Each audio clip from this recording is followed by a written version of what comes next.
Hi అందరికీ నమస్కారం. చీడపురుగు ప్రశ్న రావణ్కు సంబంధించి కోర్టు కీలకమైన నిర్ణయం తీసుకుంది. ఈ నెల 18వ తారీఖు వరకు రిమాండ్కు ఆదేశిస్తూ ఆదేశాలు జారీ చేసింది. అయితే ఇంతకు మునిపే 4 కేసుల్లో అతనికి బెయిల్ లభించడం, ఆ తర్వాత మళ్ళీ బెయిల్ మీద బయటికి రావటం, మళ్ళీ లోపలికి వెళ్ళటం ఇలా జరిగింది. దీంతో చాలామంది అతనేదో బెయిల్ మీద వచ్చేస్తున్నాడు, తప్పు చేయనట్టుగా భావిస్తున్నారు. బెయిల్ రావటం అంటే తప్పు చేయనట్టు కాదు. బెయిల్ రావటం అంటే తాత్కాలిక ఉపశమనం. బెయిల్ వచ్చిందంటే అంటే తీవ్రమైన నేరాలు కాదు కాబట్టి, నాన్ బెయిలబుల్ కాదు కాబట్టి బెయిల్ వచ్చింది. అంతే తప్ప అతను నేరమే చేయలేదని అర్థం కాదు. అయితే ఇవాళ కోర్టులో దీనికి సంబంధించి విచారణ జరుగుతున్నప్పుడు రిమాండ్ రిపోర్ట్లో కీలకమైన అంశాలు పోలీసులు పొందుపరిచారు.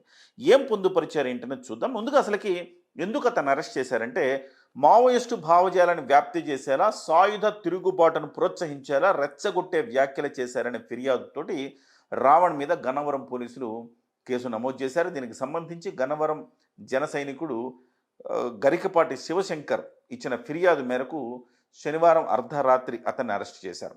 దేశ సార్వభౌమాధికారం, ఐక్యత, సమగ్రతకు భంగం కలిగిస్తూ దేశద్రోహానికి పాల్పడ్డారంటూ బిఎన్ఎస్లోని 152 సహా పలు సెక్షన్లు, చట్టవిరుద్ధ కార్యకలాపాల నిరోధక చట్టంలోని ఉపా సెక్షన్ల కింద అతనిపై అభియోగాలు మోపారు. ఇది అనమాట.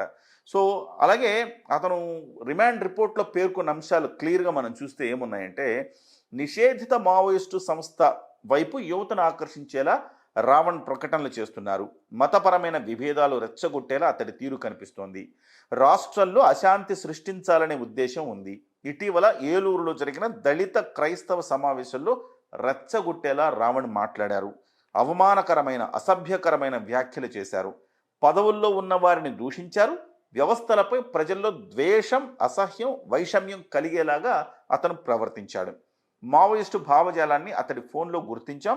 మావోయిస్టు హిడ్మాను కీర్తిస్తూ ప్రసంగాలు చేశారు. దేవుళ్లను అవమానించడం, కించపరచడమే లక్ష్యంగా అతను పనిచేస్తున్నాడు. రావణ్ అనే పేరు పెట్టుకోవడంలో కూడా అందులో భాగమే. అతడికి సహకరిస్తున్న వారెవరో తేల్చాల్సి ఉంది. విచారణకు నిందితుడు సహకరించటం లేదు. ఇది పోలీసులు రిమాండ్ రిపోర్ట్లో పేర్కొన్న అంశం. అంటే రావణ్ చాలా స్పష్టంగా మనకు అర్థం అవ్వాల్సిన విషయం, అతను బయటకు మాత్రం ఒక ఏమంటారు, నాస్తికుణ్ణి అని చెప్తాడు. కానీ అతను పెట్టుకున్న పేరు జోసెఫ్. అతని పేరు జోసెఫ్ అంటే అతను క్రిస్టియానిటీని ఫాలో అవుతున్నాడు. అతను యూట్యూబ్లో పెట్టుకున్న పేరు రావణ్ అంటే హిందువులు ద్వేషించే ఒక రాక్షసత్వానికి ప్రతీకగా నిలిచే రావణాసురుడి పేరును అతను పెట్టుకున్నాడు. అంటే హిందువుల పట్ల ద్వేషాన్ని వెదజల్లేందుకు అతను ప్రయత్నం చేస్తున్నాడు. ఏ రోజైనా ఒక క్రిస్టియానిటీ మీద కానీ, ఒక ఇస్లాం మీద కానీ అతను మాట్లాడిన దాఖలాలు ఉన్నాయా? లేవు. హిందూ దేవుళ్లను అవమానించాడు. సనాతన ధర్మం అనే దానికి ఒక జుగుప్సాకరమైన అర్థాన్ని అతను చెప్పడం జరిగింది. సో అంటే పవన్ కళ్యాణ్ గారిని దూషించారు, గతంలో చిరంజీవి గారిని దూషించారు. చిరంజీవి గారిని దూషించినా సహించారు, పవన్ కళ్యాణ్ గారిని దూషించినా సహించారు, ముఖ్యమంత్రి గారిని అప్పుడప్పుడు దూషించినా సహించారు. కానీ హిందూ దేవుళ్ళను ఎప్పుడైతే దూషించారో, ఈ దేశం అంటే నాకు నమ్మకం లేదు, ఈ దేశభక్తుడిని, నేను అసలు దేశభక్తుడిని కాదు, దేశం అంటే నాకు ప్రేమ లేదని అతను బాహాటంగా ప్రకటించారు. సో ఇలాంటి వ్యక్తిని, ఇవాళ మావోయిస్టులకు అనుకూలంగా ప్రసంగాలు చేసిన వ్యక్తిని దేశాన్ని విచ్ఛిన్నం చేసే శక్తిగా ఇవాళ పోలీసులు భావిస్తున్నారు. అందుకే అతని మీద ఆయా కేసులు నమోదు చేశారు, అతన్ని అరెస్టు చేశారు. అరెస్టు చేసి ఇవాళ రిమాండ్కి తరలించారు. రిమాండ్లో బయటపడాల్సిన అంశాలు, అతనికి ఎక్కడి నుంచి డబ్బులు వస్తున్నాయి, ఫండ్స్ ఎట్లా వస్తున్నాయి, ఒక ముఖ్య నేత అతనికి డబ్బులు పంపించారు, మాజీ ముఖ్య నేత అతనికి ఫండింగ్ చేస్తున్నారనేది ఆరోపణలు బయట వినిపిస్తూ ఉన్నాయి.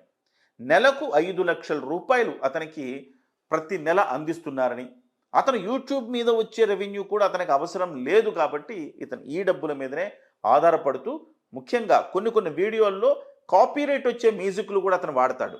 ఆ మ్యూజిక్స్ వాడడం వల్ల వాస్తవానికి యూట్యూబ్ డబ్బులు ఇవ్వదు. సో అతనికి యూట్యూబ్ డబ్బులు అక్కర్లేదంటే అతను ఏ స్థాయిలో డబ్బులు సంపాదిస్తున్నాడో కూడా చూడాలి.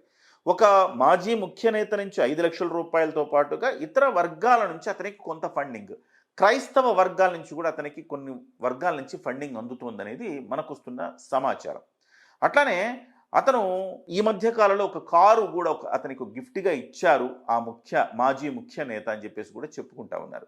ఇవన్నీ కూడా పోలీసుల విచారణలో బయటకు రావాల్సిన అవసరం ఉంది. కేవలం రావణ్ణి మాత్రమే కాదు, సమాజంలో చిచ్చు రేపుతున్న చీడ పురుగులైన ఈ ప్రకాష్ రాజ్ అనేవాడి మీద కూడా దేశద్రోహం కేసు నమోదు చేయాలి. గతంలో ఒక ఉగ్రవాదిని ఒక దేశభక్తుడిగా ఒక మంచి పౌరుడిగా కీర్తించిన వ్యక్తి ప్రకాష్ రాజ్. అలాంటి ప్రకాష్ రాజ్ మీద కూడా ఇవాళ కేసులు నమోదు చేయాల్సి ఉంది.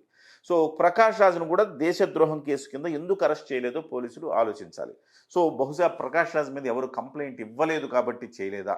సో ఇవన్నీ కూడా వెలుగులోకి రావాల్సింది. ఏదేమైనా రావణ్ అనే వాడికి సంబంధించి ఇవాళ ఒక రిమాండ్ ఆయనకి విధించారు ఈ నెల 18 వరకు.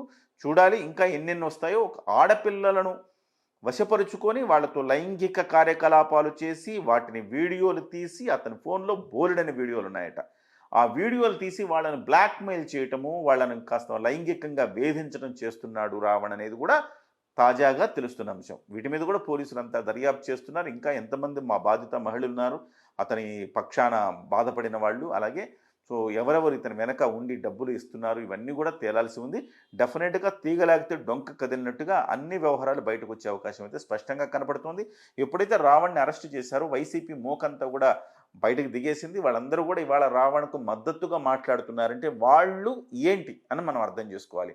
వాళ్ళు కూడా ఇవాళ రావణ్కు మద్దతుగా మాట్లాడుతున్నారంటే వాళ్ళు కూడా హిందూ ద్వేషులే అనేది మనం అర్థం చేసుకోవాలి. సమాజానికి వాళ్ళందరూ కూడా చీడపురుగులే, సమాజానికి చేడు చేసేవాళ్ళే.